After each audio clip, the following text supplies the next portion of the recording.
Thanks, Jen. Hi, everyone. My name is Tom Lubowe, and I'm here to talk to you today about all the cool technology that we've been building at NVIDIA to enable the quantum computing field. So we've built two things most recently to enable the field and to get the most power out of GPU computing.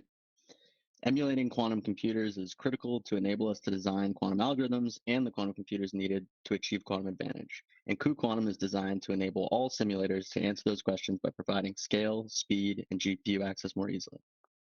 All useful quantum computer applications will be hybrid when they're ready to go in production, and enabling HPC developers and quantum developers to leverage either resource in a unified programming model and a tightly coupled with HPC in the most performant way possible will also be critical to achieve quantum advantage. And so we've also introduced CODA, or quantum optimized device architecture, to address just that. So I'll dive into QQuantum first, quantum circuit simulation with QQuantum. So there's essentially two different approaches to emulating quantum computers. One is called state vector simulation, and the other is called tensor network simulation. State vector simulation is very useful for modeling noisy or fault-tolerant qubits. And with this, however, with this method, the memory consumption scales exponentially with each extra qubit you add. So if you want to go from 32 to 33 qubits, you're going to have to add an extra GPU, for example.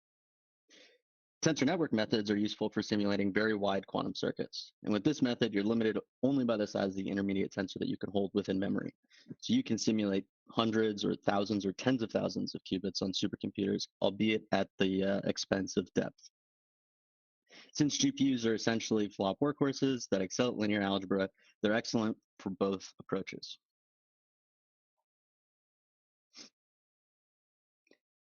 So this chart here essentially sort of describes the phase space that you can explore with the quantum computers that are available today and with emulated quantum computers. So as you can see in this green space here, state vector approaches allow you to, as I said earlier, explore very, very deep circuits. In addition to that, tensor networks are enabling you to explore very, very wide circuits. Matrix product state or approximate tensor network methods enable you to add depth at the expense of accuracy. So not only can you explore larger phase spaces than you would otherwise, but you can do this faster than CPUs and with any framework you like. And that's why we built QQuantum. So QQuantum is made up of QStateVec and QTensorNet. Either of these, as I mentioned previously, are to accelerate the two predominant approaches to emulating quantum computers. We've integrated this with major simulators and frameworks like PennyLane and others, and have more in progress as we speak. So I'll talk a little bit about some of the successes that folks have had with QStateVec. Pascal has been able to get 100x speed up and much more depth than there would have otherwise with QQuantum. Orchestra, built by Zapata, has similarly seen drastic speed ups in time to solution. However, they've been able to reach more breadth in terms of the circuit scale that they would have otherwise.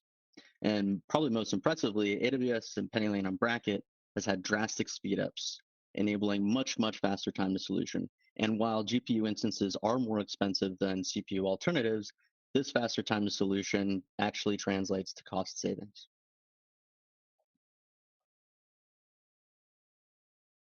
I was forgetting to click my slides. Sorry, everyone. So I'll just move on here. So now we're on to PennyLane Lightning GPU. This is our integration with PennyLane, and we're very, very pleased with the performance. Some of the best state-of-the-art CPUs, some of the folks will have access to through 6TERRA and Run AI, are built with something called an EPYC 7742 CPU. This is very, very powerful. So what we've done is, on pretty much all of our benchmarks, is compare ourselves to the full force of that CPU. And as you can see here, for evaluating the Jacobian with strongly entangling layers with the that's a mouthful. For evaluating the Jacobian with strongly entangling layers via adjoint backprop, you can see we're getting order of magnitude speed up over the best CPU implementations. And this code here on the right is from a nice blog that our friend Lee over at Xanadu put together, which you can find via the link below.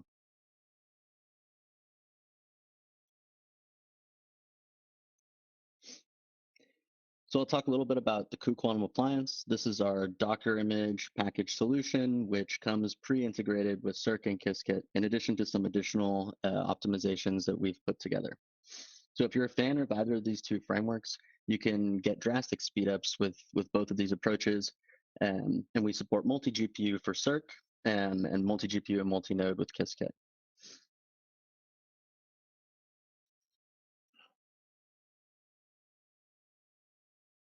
I don't want to forget tensor networks and our library QStateVec or QTensorNet. We've built essentially 3 collections of APIs that enable folks to take advantage of tensor network methods for quantum simulation. The first one is an open source kind of tool that we call our circuit converter or circuit to INSUM, which essentially enables you to take a Circ or Qiskit circuit, turn that into what's called an Einstein summation, which is essentially a representation for a tensor network. You can then take this and pass this through our other 2 APIs, one for pathfinding and slicing if you need it, which enables more scale. And then finally contract that with our contraction engine. And this fundamentally is simulating a quantum circuit. However, you can do this much more efficiently at larger scales because you're not simulating all the states.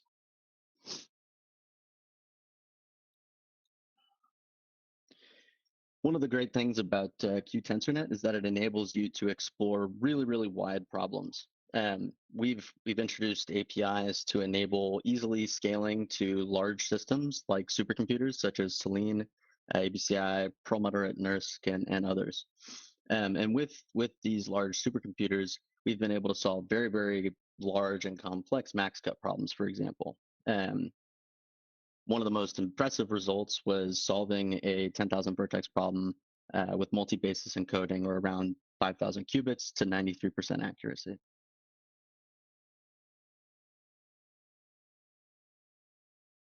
In our last release, we introduced a collection of APIs to support matrix product state or PEPS implementations as well. And so what you can do here is leverage your tensor QR to move the orthogonality of the network center, and then use tensor SVD for truncation of that network to enable more efficiency, and then apply gate split to essentially build an MPS simulator. And with each of these APIs, we introduce almost an order of magnitude or almost 2 orders of magnitude speed up. Now I'm going to switch gears here a bit and start talking about CODA. All right. So as I said earlier, all quantum computing applications will be hybrid. The QPU will be co-processors to other resources like GPUs. And in fact, if we take a lesson from the 20-year effort in GPU accelerated computing workloads, we expect to see the exact same thing that happened then. Essentially, as quantum computers mature and become more and more accurate and powerful, we expect them to be included more and more in large HPC workloads. However, with algorithm frameworks that are available today and with HPC computing applications in production, there's a big gap. And so what we've introduced is a framework to enable interoperability between these 2 things. In order to transition from algorithm development by quantum physicists to application development by domain scientists, we want to enable much more interoperability between these 2 things. And CODA is designed to do just that. So CODA is a platform for hybrid quantum classical computing built to address these challenges. Essentially, it's open and QPU agnostic. As you'll see shortly, we're partnering with quantum hardware companies across a broad range of qubit modalities to ensure that we provide a unified platform that enables all hybrid quantum classical systems, as well as all quantum algorithm companies and research institutions, to ensure that we can address the needs of developers. This includes a kernel-based programming model with C++ and Python implementations, as well as a compiler tool chain for hybrid systems and a standard library of quantum algorithm primitives. CODA integrates with today's high-performance applications and is interoperable with leading parallel programming techniques and software. It allows domain scientists to quickly and easily move between all parts of their applications on the best classical computing resources, or allows them to more easily move running on all parts of their applications on the best classical computing resources and the best simulated quantum computing resources and eventually the best quantum computing resources.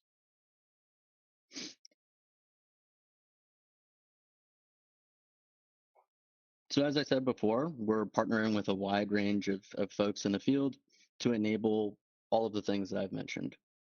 Leading software companies like Classic, QCware, and Zapata are collaborating with us to enable folks to build hybrid quantum classical applications for the future.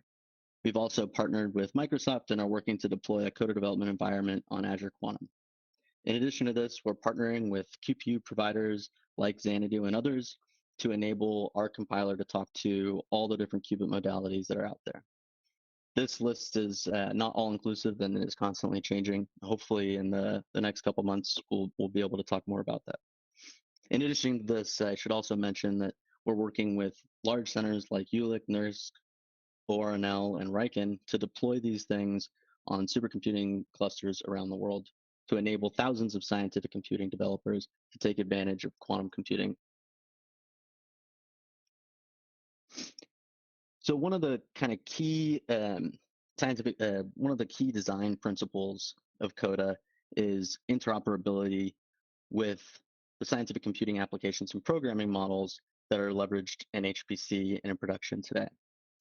So what we've done is we've worked closely with standard language parallelism, OpenMP, OpenACC, and CUDA to ensure that our systems are tightly coupled.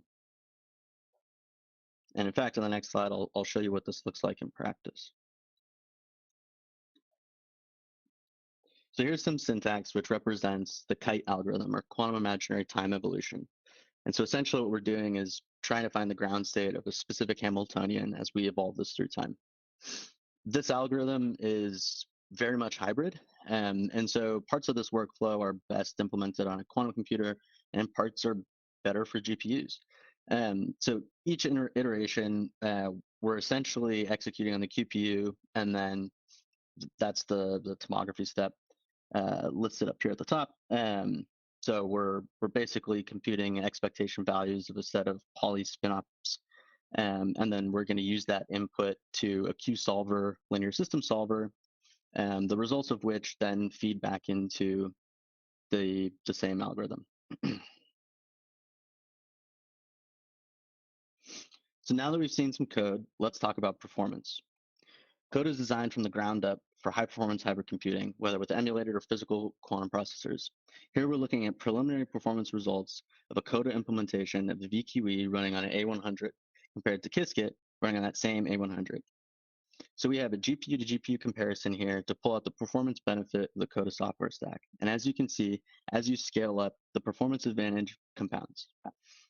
So this is all running on emulated environments using cuQuantum as a backend. And as we can see here, that 20 qubits, we're already getting a 287x speedup. This is my favorite part. So multi-GPU, multi-QPU emulation and computation. One of the things that we've been working on in CODA is ensuring that you can get really, really, really nice, nearly linear, strong scaling for multi-QPU computations. And so what we're showing here is essentially 4 simulated QPUs of 28 qubits each on a DGX A100 system. And this is running VQE. So this enables you to look at a wide range of different potential applications and uses for quantum computers that you might not be able to otherwise.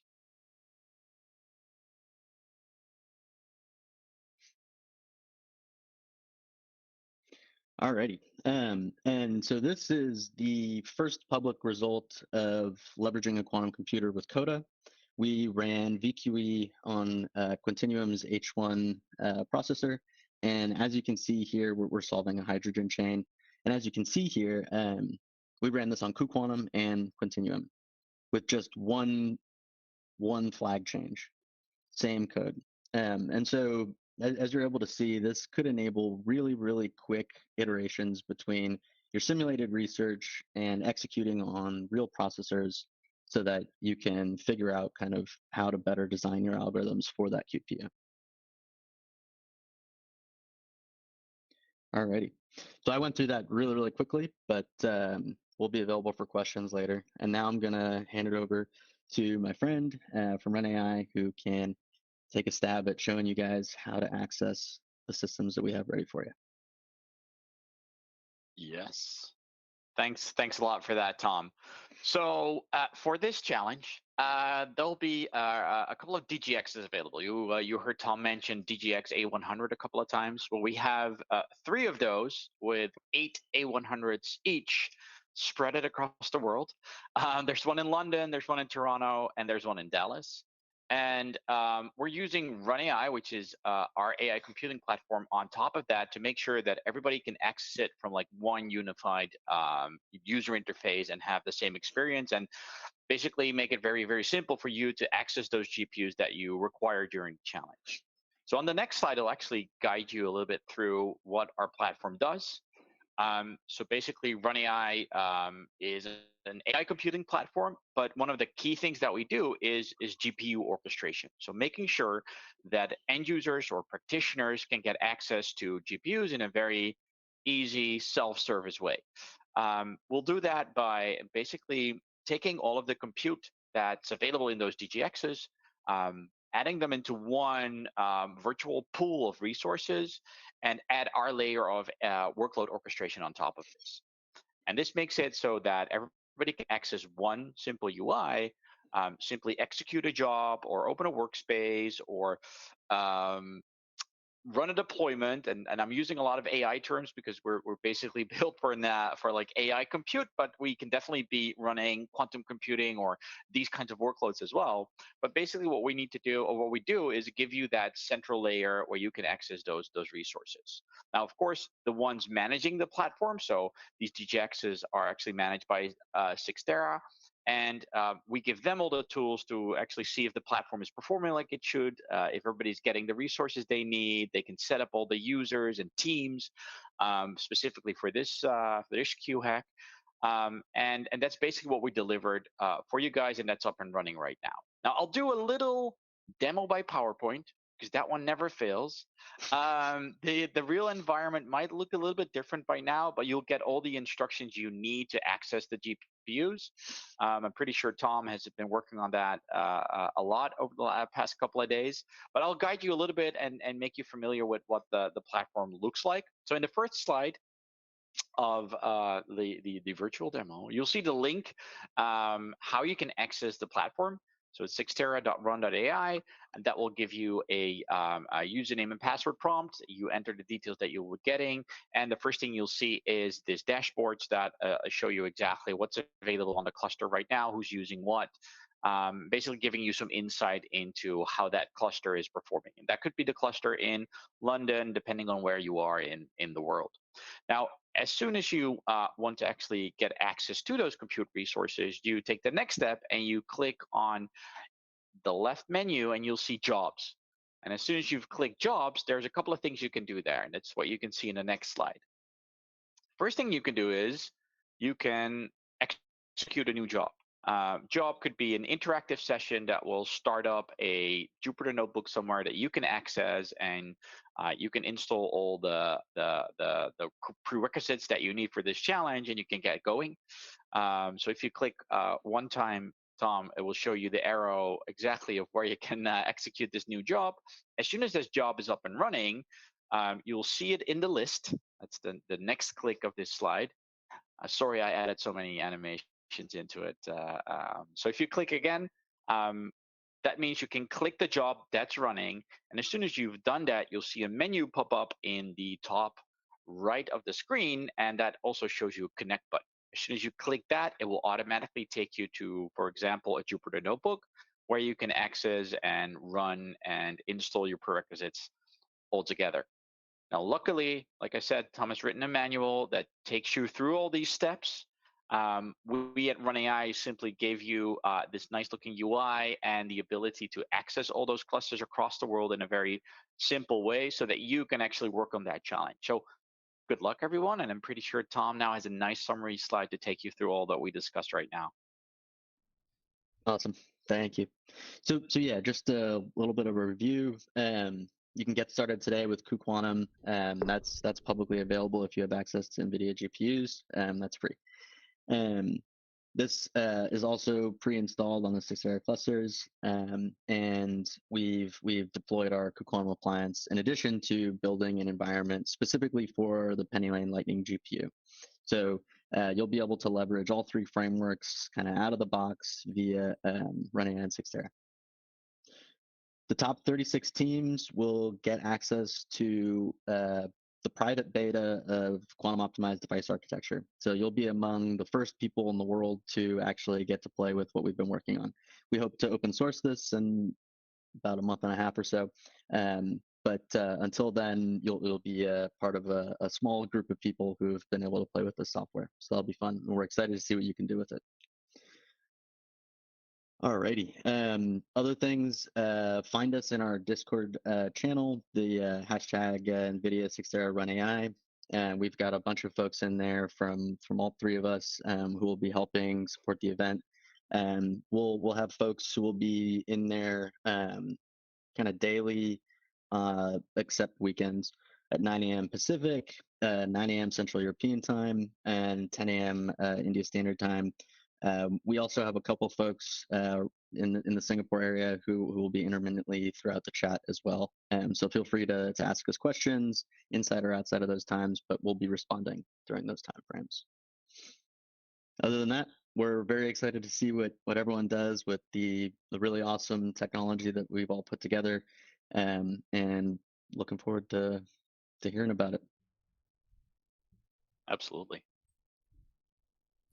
Thank you so much, both of you. That was wonderful. It's really exciting to see these sorts of collaborations going on. You know, at Xanadu, we have a lot of great collaborative relationships as well, including, you know, with NVIDIA in particular. It's really nice to see a lot of you know, very productive work going on in the industry. Now I do get to ask some different questions before we get to any more technical questions. Tom, I saw that you had mentioned in a question we asked you earlier that you have this pretty interesting background with marine biology and, you know, sort of diving. I mean, can you tell us a little bit about that? Yeah. So I, in a different life, was thinking about being a marine biologist. I love nudibranchs, which are these like tiny little life forms that are very, very diverse in sort of their foliage, I guess, for lack of a better term, among a wide range of other sort of animals. But I was exposed to scuba diving, luckily at an early age, and obviously fell in love with it.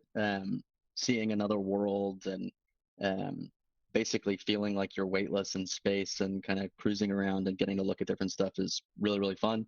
And so throughout my life, I've been lucky enough to travel to different places, and anytime I have a choice, I try and choose a place that has a great scuba diving spot.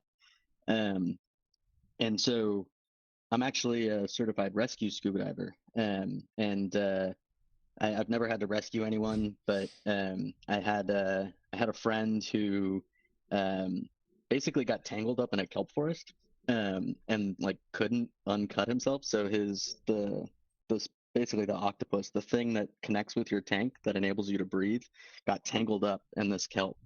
And not being in complete control of your environment in an area where you can't necessarily like breathe without the assistance of tools that are now tangled is a very stressful experience. And actually, before this dive, I had bought my first dive knife, and dive knives have basically like a hook in it or like a little space in it that's designed specifically to cut kelp because it's a big problem. And so it was very, very lucky that I had that tool. I was able to free him and get him out. That was like the most stressful diving experience that I've had, even though it was vicariously through my friend. I could totally imagine. I have to say, diving does sound pretty intimidating to me. I don't know. It's, I mean, beautiful. I've been snorkeling on the Great Barrier Reef in Australia, for example, and you know, I could That's see. awesome. Oh, so amazing. Yeah, I can't imagine. You've been, I assume, to lots of different places for diving if you're into it. Yeah, probably the most interesting place. Well, I did the Great Barrier Reef, and that was incredible. Um, But the place that I didn't expect to have one of the best diving experiences ever was Oman. So on the Arabian Peninsula, um, they have great scuba diving, and I actually got to see I think it's a stonefish. I always confuse it with rockfish, which is common, but it's a reef stonefish, and it's incredibly rare. You know, they look like a rock. They sit on the bottom, um, but they're the most venomous fish in the world. And if you get stung by them, you could die in less than an hour if you don't have like medical, attention readily available. Um, so I had one dive where we saw that, and we saw like a cuttlefish and a turtle and all in one dive, and I was kind of like, what? So if you ever end up in Oman, go scuba diving. That's yeah, interesting. I would never realize that. Um, Beautiful place, yeah. yeah, yeah. And Gijsbert, how about you? What do you like to do in your time when you're not, thinking about AI infrastructure and so on? I love to go to music festivals, and luckily I live in the Netherlands. So as soon as the season opens, which is in like May timeframe, I can pick from like 5 or 6 every weekend to go to, and that's like my ultimate way to relax and to have some fun and be there with friends. Uh, Fun fact: I do dive as well, and I actually got my PADI at the Great Barrier Reef. That's where I did all my training. Wow, great. Diving is kind of a thing I like to do as well. It's That's a awesome. great spot for it. Yeah, I love the I love the themes here. I mean, I feel like the other huge theme throughout so much of what we've been talking about today is how international all these companies and everybody's experience has been. I mean, people have been in so many different places. I know Run AI, I saw on the website, has an office in Toronto, which is where Xanadu is. Is that correct? So I'm not entirely sure if we have one in Toronto. I mean, we're growing so fast. I mean, we're based. The headquarters is Israel, Tel Aviv. We have offices in New York as well, but we're expanding so quickly, also in Canada, that could definitely be true. Yeah. It's uh, it's it's interesting to see when you're in such a hyper growth environment. I mean, I started and we barely had 50 people, and now we crossed the 100 number so fast. It's pretty exciting to be in a place like that. Yeah, I can totally sympathize. I mean, Xanadu, when I started almost exactly a year ago, we're getting close to double the size we were then, which has just been such an insane thing to be part of. Let me ask a couple of questions from the chat as well. So we have a question from um, Andres, you lead. To understand the technology a little better, the NVIDIA platform on quantum computing is similar to the AWS. That is, there are several devices on the platform.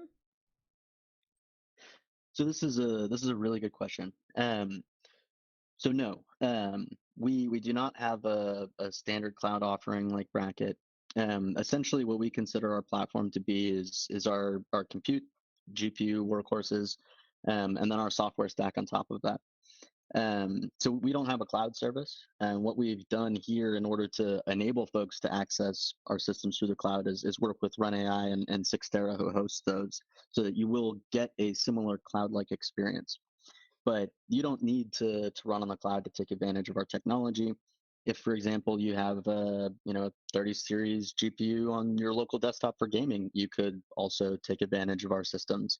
So it's not restricted to cloud, and it's not really a cloud, but we've just worked to put this together for you guys since that's an easy access model. Ah, right. Okay, that makes sense. And we also had a question from Sai Ganesh Manda, who mentioned they were having trouble getting into the Run AI link that was provided in the chat. Do people need a special access to that, or is it possible for people to get access? Yeah, this is another great question. So this is going to be part of our offering for the top 76 teams for the Open Hackathon. So all of the teams that qualify will be given access to one full A100 80 gigabyte GPU, and then we'll be creating users for them and allow listing their IPs such that they can log in and access that machine. So when that time comes, we'll be contacting those teams to set up accounts for them. Okay, right. That's a good clarification. Thank you. And Quantum Catalina asks, GPUs are useful for quantum computing and gaming. What else? Anything else? So you may have heard of ChatGPT. Large language models are entirely trained on NVIDIA GPUs. That's just one of the many machine learning applications. Um, there's a wide range of HPC applications, and most of the HPC applications that will be accelerated by quantum computers are GPU workloads. So computational fluid dynamics, combinatorial optimization, things like that are all things that run on large GPU clusters. Yeah, okay. Awesome, thank you. And why QCat asks, when will we have QChat? Care to hazard a guess? That's maybe I'll turn that question around and say maybe that's something that you can try building during the hackathon. But quantum natural language processing is a big space within quantum machine learning. I think we've had folks earlier in the week who have experience in quantum natural language processing give talks. So it's an area of active exploration right now. So I'm not sure when that'll happen, but it's reasonable to assume that if there is an advantage found there, that it could happen. I had a question actually for the two of you. What do you see as the big challenges ahead in hypercomputation?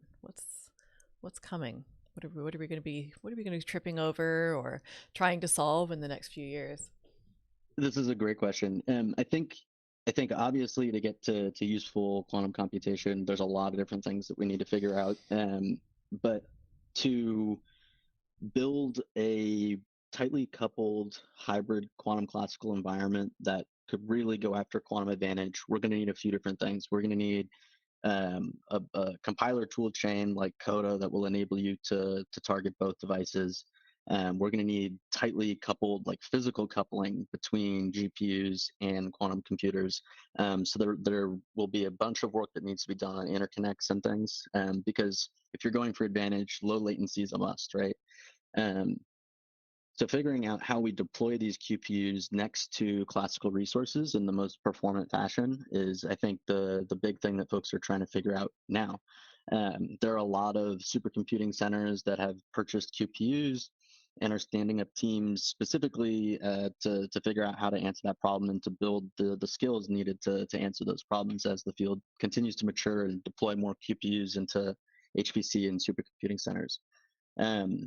And then I think, in addition to that, there's probably, maybe I'll just leave it at that. I think that's a pretty good answer. Yeah, Gijsbert, how does it look from your point of view? Do you see the same things ahead, or? So my point of view is very AI specific, and funnily enough, let me see, 2 days ago, we released a State of AI Infrastructure survey where we asked 450 AI ML professionals about like their challenges right now, and where we did it back in 2021 as well, and like anything related to data was like their number one challenge, which makes a ton of sense when you talk about AI and specifically in challenges for AI development. Funnily enough, now infrastructure related challenges and compute related challenges are number one. And number three is data.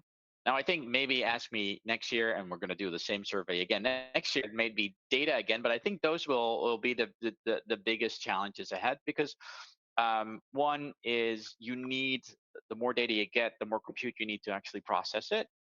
And getting access to that amount of compute is very, very tricky. And difficult. Those GPUs become more and more powerful, but it's hard to get an unlimited supply of GPUs. So you need to make sure that you use them in the most efficient way. And with things like ChatGPT, I mean, the advancements were there, the technology was there already, but ChatGPT now made everybody aware, even people that aren't like tech savvy and really into deep learning.